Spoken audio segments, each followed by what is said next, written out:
බුද්ධං සරණං ගච්ඡාමි ධම්මං සරණං ගච්ඡාමි සංඝං සරණං ගච්ඡාමි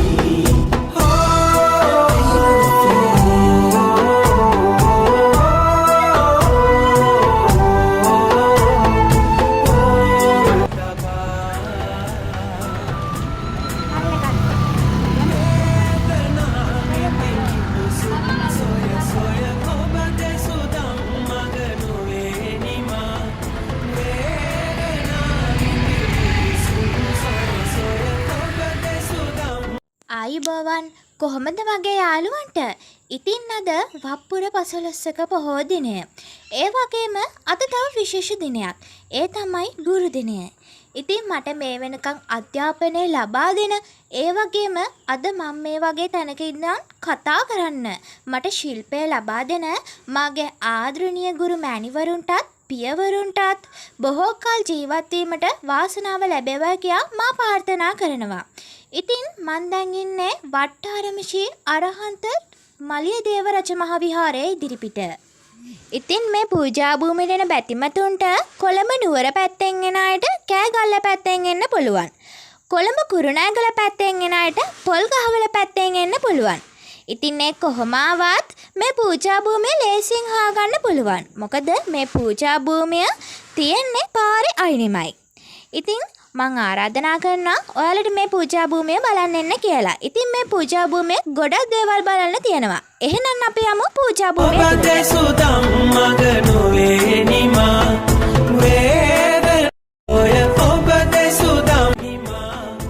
අංගාට පුංචි කතාවක් කියන්නම්කෝ. ඒ තමයි වට්ටාරම් කියන මේ භූමියට නම ලැබුණේ කොහොමද කියලා මං ඔයාලට කියන්නම්.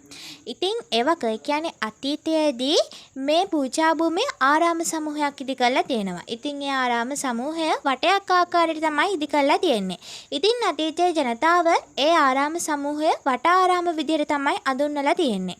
ඉතින් ජනයාගෙන් කටවහරින් කටවහරට ඇවිල්ලා වර්තමානය වන විට වට්ටාරම් වෙලා තියෙනවා. ඔන්න ඔය විදිහට තමයි වටාරාම වට්ටාරම උනේ.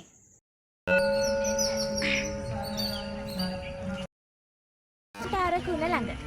ඉතින් අද මාරි නිදහසක් ලැබුණා. මොකද අද සාමාන්‍ය පොහොය දිනයක්. වෙසක් පුන් පොහොය දිනයකට වගේ නම් මේ පූජා භූමියට ඇතුල් වුණාට හිතන්න බෑ. මොකද ශ්‍රී ලංකාවේ සතර දිශාවෙන් ඉන්න බැතිමතුන් මේ පූජා භූමියට ඇවිල්ලා වන්දනාමාන කරනවා. ඉතින් අපි යමු උඩමළුවට. මේ දාගන්න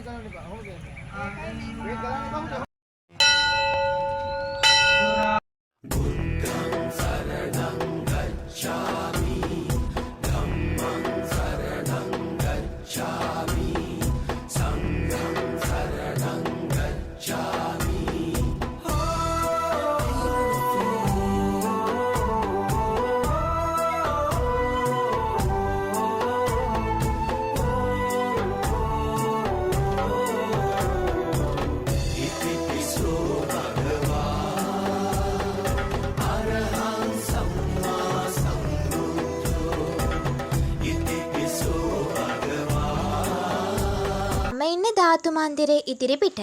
ධාතු මන්දිරය ගැන කීවොත් මලියදේව මහරහතන් වහන්සේට හම්බුණු රන් පිළිමයකුයි ඒ වගේම උන්වහන්සේ භාවිතා කරපු පාත්‍ර සෙල්ලිපි වෙනත් රහතන් වහන්සේලාගේ ධාතුන් පවා මෙම ධාතු මන්දිරයේ තැන්පත් කරලා තියෙනවා. ඉතින් මේ ධාතු මන්දිරය විවෘත කරන්නේ වෙසක් පුන් පොහොය දිනයකට විතරයි. ඉතින් මන්ට ඒ ගැන වීඩියෝ එකක් අරගෙන එන්න පුළුවන් වුණොත් මං වලට අනිවාර්යෙන් ඒ ගැන වීඩියෝ එකක් අරන් එන්නම්. ඉතින් මේකේ ගොඩක් දේවල් බලන්න තියෙනවානේ. එහෙනම් අපි යමු ඉස්සරහට. ලෝකයේ අන්ද සතහට සුවයගෙනා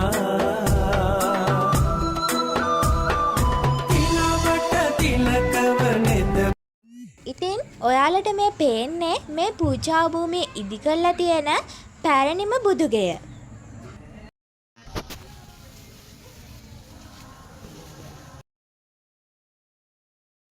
ඉතින් ඔයාලට මේ පේන්නේ භික්ෂුන් වහන්සේලා වැඩ වාසය කරපු පැරණිතම ආවාසගෙය. ඔයාලට මේ පේන්නේ සංඝමිත්තා කුටිය.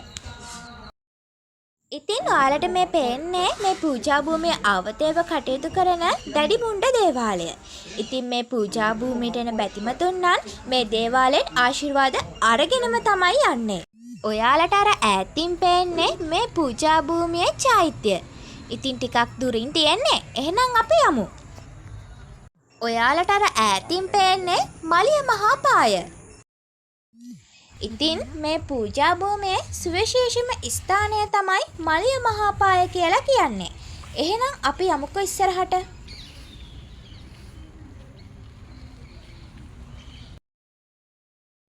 මං ඔයාලට පුංචි කතාවක් කියන්නම්කෝ.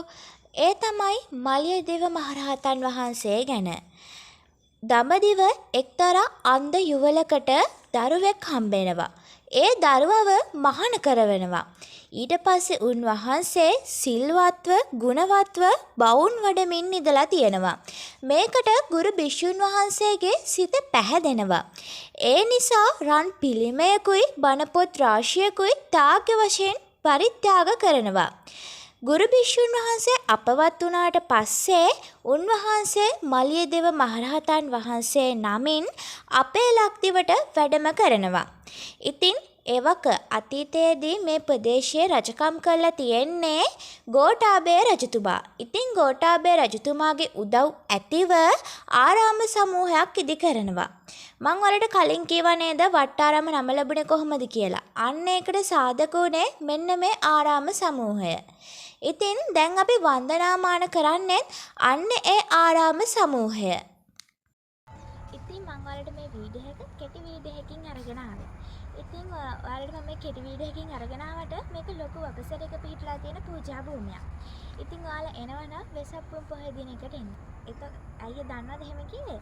වෙසක් පොහොය දිනයකට එනකොට ඔයාලට මේ පූජා භූමිය ලස්සන මීට වඩා ලස්සනට බලා ගන්න පුළුවන්. මොකද මේ පූජා භූමියේ විවිධ සැනකෙලිත් පවත්වනවා. ඒ වගේම තොරන් තියෙනවා, දන්සල්, කඩසාප්පු මේ වගේ නොයෙකුත් දේවල් තියෙනවා.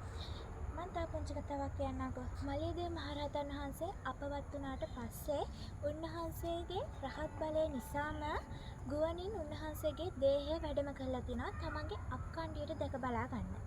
ඉතින් ඒ කතා පුවත තියෙන දෙනගම කියන ප්‍රදේශයේ.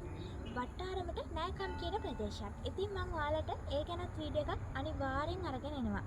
මොකද ඒ විහාරස්ථානයෙන් දැන් එතන ඉදි වෙලා තියෙනවා. ඉතින් ඒ විහාරස්ථානයේ මේ ගැන සිතුවමින් දක්වලා තියෙනවා. ඉතින් මම අතට ගිහින් එන්නම්. ඔයාලා හැමෝටම ආයුබෝවන්.